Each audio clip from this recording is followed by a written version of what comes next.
so today is actually going to be a video request I got from Strafted. He wanted to know, like, pretty much how you AFK properly, I guess.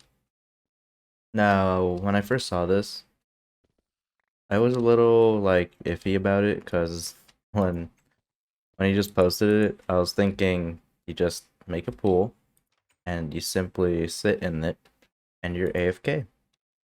But there was more to it than that, because he wasn't specific at first. So now we have a little more, and apparently he has his own setup and 18 minions, and he only makes about 2.5 mil a day. Now, I don't exactly know what minions he's using.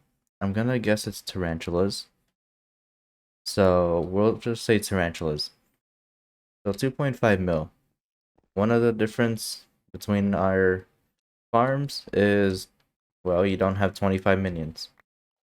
So that's already one of the biggest difference.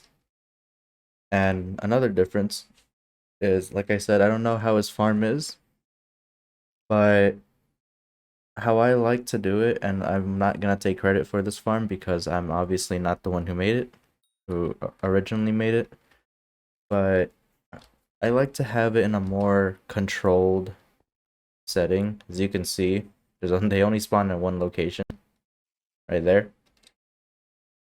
Yeah, they don't spawn anywhere else. It's all controlled, and it works just fine. They all fall down here. Well, it really should be down there, but I kinda haven't done these chests yet. And I'll be honest, I've been slacking off on it a little bit. So, yeah, just make sure if you want, this doesn't have to be a controlled setting, as long as you can just make them, or whatever mob you're working with, as long as you can make them die and you have a way of collecting, then you should be okay. Now, how I like to do it is I always have two AFK pools. One of them, well, both of them you're obviously going to use, but one of them is just like your main one, and the second one, which is this one for me, is the one you're going to use if you want to collect it yourself, which is another reason why I like the more controlled setting, because all you have to do is place a block up there, and the loot is all yours. Go straight to your inventory. Of course, you're going to need large combat sacks, at least. If not, then your inventory is just going to get filled. You're going to need a few of these. Now I have, how many? 1, 2, 3, 4, 5. I have 6. I have 6 with me, and it's still not enough. You can see it gets full, which is why I should be doing this every day. I should be emptying this out every day, but I'm not, because I'll be honest, I got a little lazy. So it all works out because my inventory is still fine, and I have chest storage right here, as you can see. So that's another reason why a controlled setting is a lot better, because you can have multiple AFK pools. If someone can AFK for you, that'll be great because it benefits you.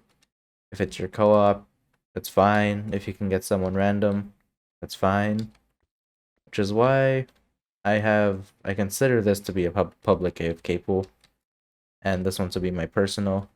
So this really doesn't matter. But if you can have two AFK pools, then it'll be fine.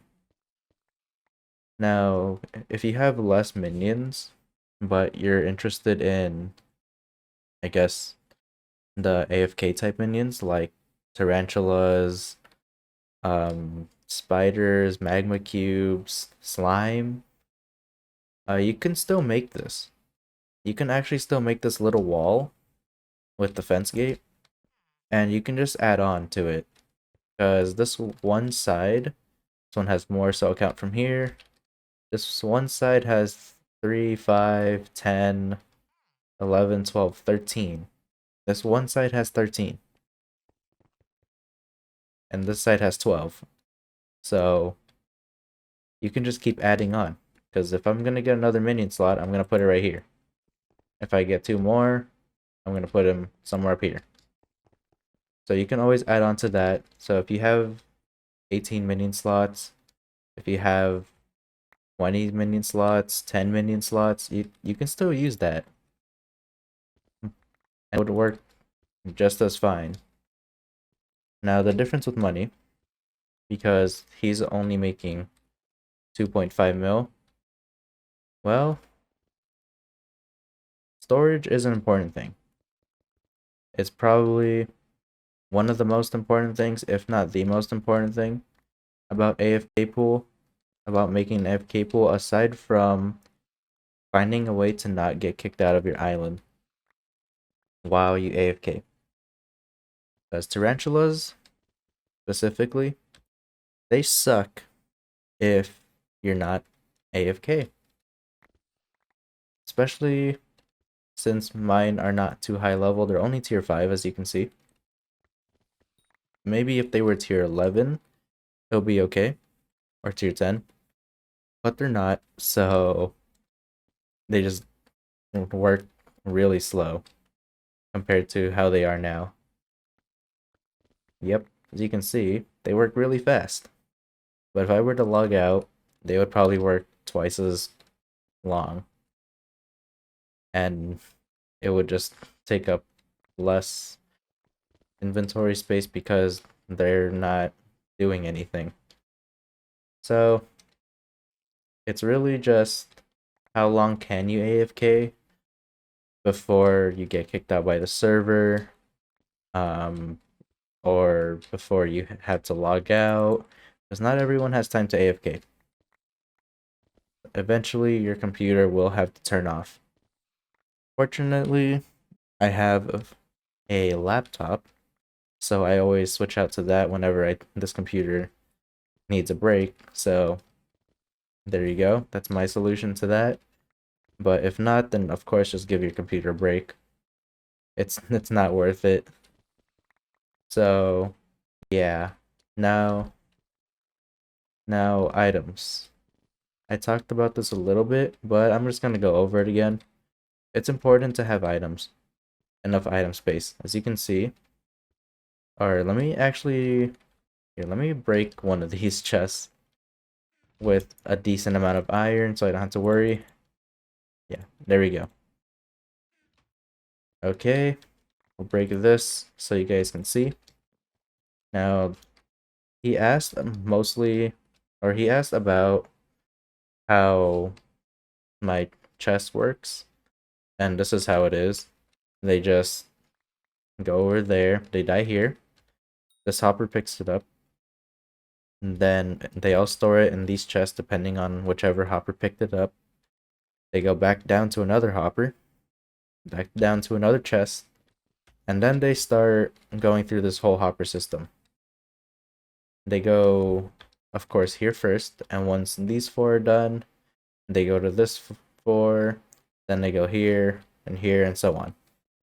This goes until it's full, obviously, and then it will just start storing them in the hoppers, and then eventually start storing them in the chests, in the hoppers, the chests, hoppers. So that's how my storage works. And again, it really is important if you have combat sacks. If you can manage getting rotten flesh, right? Yeah, if you can manage getting enchanted combat sacks, then that would be even better, because this can hold a lot of stuff.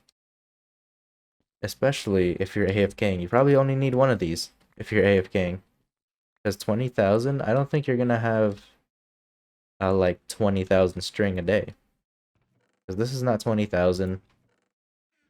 I'm pretty sure, I'm like 100% confident if I were to craft all these to enchanted string, you're not gonna have 20,000 string in total. So, yeah. So that's another thing. Now, if I want to make sure I'm not gonna get kicked out, then I always like to have a booster cookie. And that's because of AFK immunity on your island. Because I'm pretty sure without a booster cookie, you are pretty much guaranteed to not AFK, not be able to AFK for a long time. Because you're just gonna get kicked off your island because you don't have a cookie. At least when you have the cookie, you are able to stay on your island until the server resets or server reboots. Server just crashes, your game crashes, or whatever happens. Proxy reboot, all that stuff. So really, having a cookie will pretty much increases your chance of a successful AFK time, which means you get more money off of it. Now, if you want to set up, well, if you have tarantulas, of course, have a spider pet equipped at all times when you're on your island. You need the tier 4 beacon, or just any type of beacon possible. You need some kind of fuel. Enchanted lava buckets work just fine. That's what I use, and so far, it works perfectly. And as an added bonus, I put a minion expander just because it gives an extra 5%. They're fairly cheap, as you can see. It's only 80k per, so they're fairly cheap and very affordable, and you get an extra 5%. So you get a 5% boost from this, a 20% boost from, or 25% boost from this, and depending on the level of your spider pet, mine is level 90, I get a 27% boost from all of this. So 27, 25, and another 5. So that's over 50% more efficient on a tier 5 minion. So you want to make sure you're on your island, you are within, or your beacon is within range, and you're close enough to where you can safely AFK. I don't know exactly like how many blocks, but I'm just gonna say as long as you can see your farm from wherever you are AFKing, as you can see from here, you can still see my farm, even without the zoom in. So as long as you can see it, I'd say that's a safe bet. Because it will technically be considered out of render distance if you don't, if you're not able to see it, which means it'll take extra loading time. So that's also a little bonus for having this a little closer. This is pretty much the absolute minimum for how tarantulas can die. I'm pretty sure I can go 1 or 2 blocks higher, but I'd rather not. Now for a little recap, this is my little hopper system. Everything just flows down, and then they flow down all the way to the end, and you can always extend this. I've extended it quite a few times already. So you can just break this and this. No, actually, you just need to break this one. Put your chest down, extend, and whichever one is your last one, make sure these ones are pointed down so that it can actually flow downwards towards these chests. But other than that, it's really not that hard to AFK. Money is technically random because you don't know what you're gonna get. You don't know how many hours you can AFK. Like tarantula drops. I can't believe I said troops. But tarantula drops are very inconsistent. Like they don't drop the same amount every time. But all I know is that majority of the time you will get string. So that's always a good thing. But other than that, that's pretty much all there is to AFKing. Because all you're really doing is sitting here and crossing your fingers that you're not going to get kicked out. So, yeah, make sure you have combat sacks. Make sure you have your cookie equipped. Make sure you have the right pet equipped. Make sure you have fuel in your beacon. Um, Make sure you have fuel in your tarantulas or whatever minion you want. And, well, just make sure you can AFK for a solid amount of time and you'll be good. Oh, and one last thing. How AFK minions work, you have to be AFK on your island, or you just have to be on your island for it to work at all. If you leave your island, then that's it. They're just gonna work like any other minion when you're off your island. Instead of working as fast as they could, which is while you're on your island. This is pretty much the same for every minion. So that's one thing to note down. So the reason why you're probably making 2.5 mil strafed, or however you say your name, is probably because, well, I don't know how you AFK or how you play the game, but I personally AFK all the time whenever I get the chance, and whenever I can switch to another device, I guess, which is my laptop, and just sit down here again. So what if you can do that, then you should be fine. But if you're out playing like dungeons, grinding something, then of course you're going to be making a smaller amount of money because you're not on your island. So hopefully this helped. If you have any more questions, just let me know and I'll just answer them in the comments. So yeah, let me know if you have any questions. Make sure you join our Discord server because we do have giveaways up. And well, we're going to have a 50 mil giveaway when this channel reaches 500 subs. So good luck with that, and we'll see you next time.